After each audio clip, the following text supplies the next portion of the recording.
Stranded ang ilang motorista at estudyante sa La Libertad, Negros Oriental matapos pagdulot ng baha ang pag-apaw ng spillway. Pahirap ang makadaan ang isang motorsiklo dahil sa pagragasa ng kulay putik na tubig. Wala namang sugatan. Idineklarang dead on arrival naman ang 14 na taong gulang na lalaki sa Tigbawan, Iloilo matapos tamaan ng kidlat.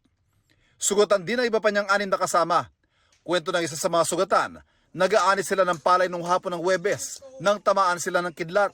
Pagkilat na lipang mo ko, hindi tabag mo kami apat. Gabi rin nga kang kahit nga 5 ka dyan, hindi ko maulag. Kaya imaw ko kita ko apat, kabilog, kuhan din, tumbang. Abiso ng Pag-asa agad pumasok sa bahay kapag may kidlat. Sa Tubungan, Iloilo naman, matindi ang naiwang bakas ng mudslide. Ayon sa otoridad, wala namang naapektuhang residente. Agad na rin silang nagsagawa ng clearing operations. Natigil naman ang pagsasaayos ng tuloy na yan sa South Cotabato dahil sa lakas ng pagragasa ng baha kahapon. Kwento ng uploader, tinakay ng baha ang ilan sa kanilang gamit sa construction. Tumaas at umapaw rin ang ilang ilog sa lugar.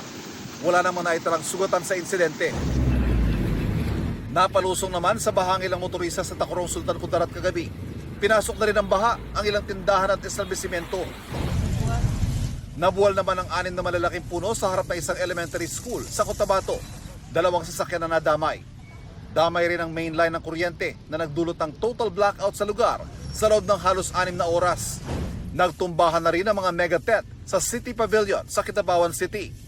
Base sa report ng City Disaster Risk Reduction and Management Office, 4 na bahay ang partially damaged. Para sa GMA Integrated News, Ivan Mayrina, nakatutok 24 oras.